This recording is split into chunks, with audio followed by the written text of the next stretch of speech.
سورۃ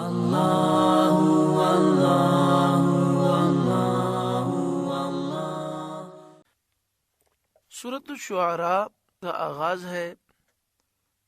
سورہ شعراء کو شعراء اس لیے کہتے ہیں کہ شعراء شاعر کی جمع ہے۔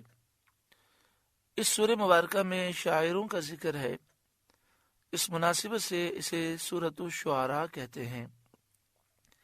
سورہ شعراء مکی سورت ہے، ہجرت سے پہلے اس کا نزول ہوا۔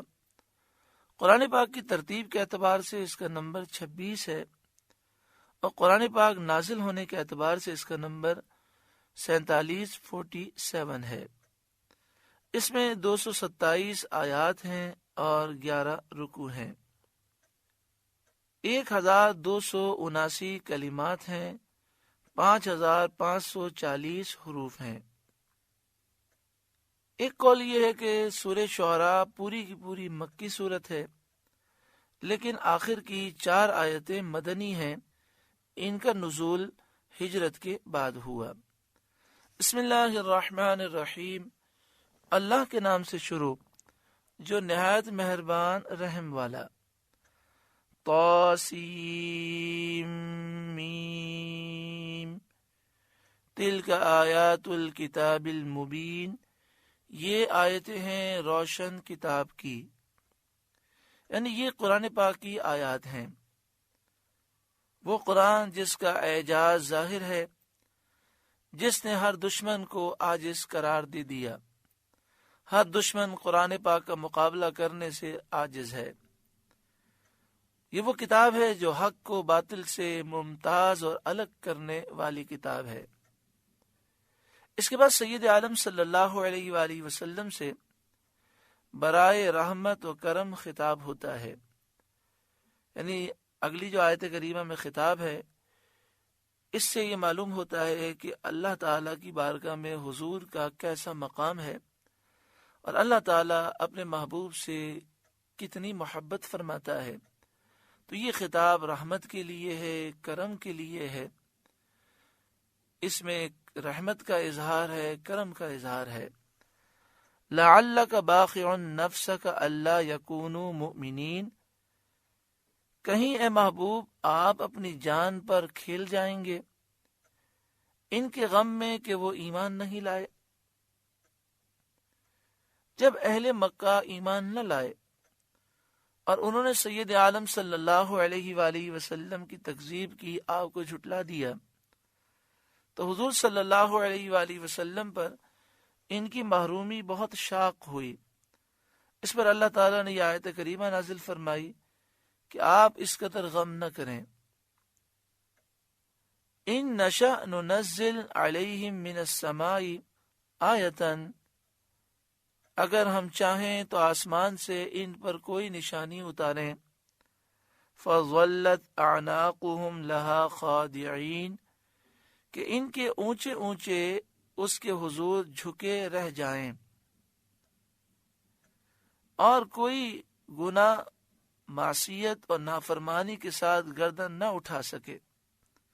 اے محبوب، ہم چاہیں تو آسمان سے ایسی نشانی اتار دیں کہ بڑے بڑے مغروروں کی گردن جھک جائے، لیکن یہ امتحان ہے، انہیں ڈھیل دی گئی۔ وما یأتیہم من ذکر من الرحمن محدث، اور نہیں آتی ان کے پاس رحمان کی طرف سے کوئی نئی نصیحت،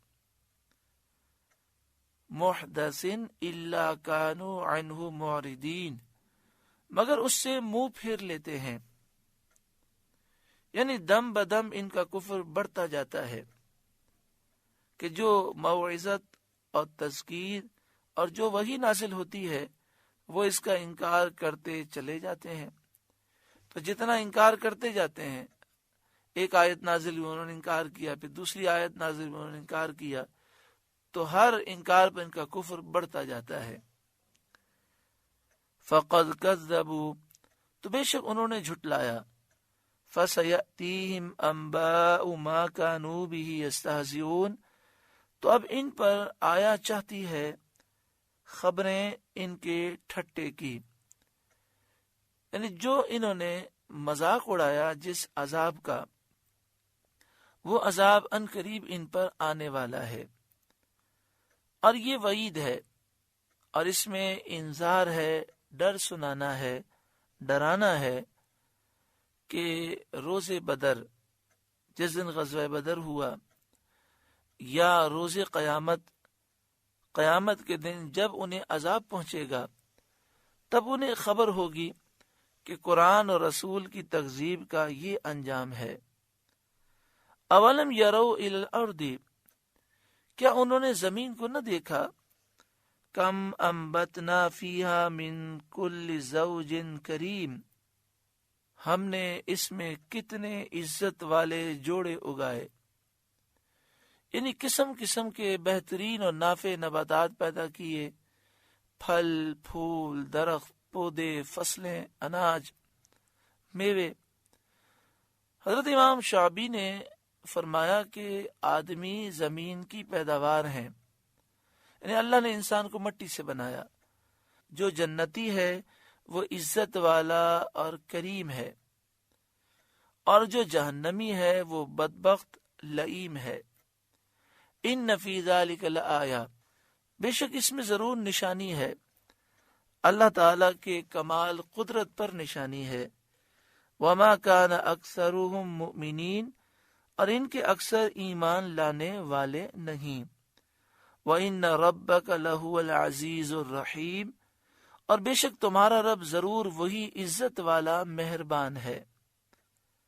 یعنی اللہ تبارک و تعالی کافروں سے انتقام لیتا ہے اور مومنین پر رحمت فرماتا ہے۔ سورہ شعراء کا پہلا رکوع مکمل ہوا۔ اللہ رب العالمین اس رکوع کے نور سے ہمارے قلوب کو روشن فرمائے۔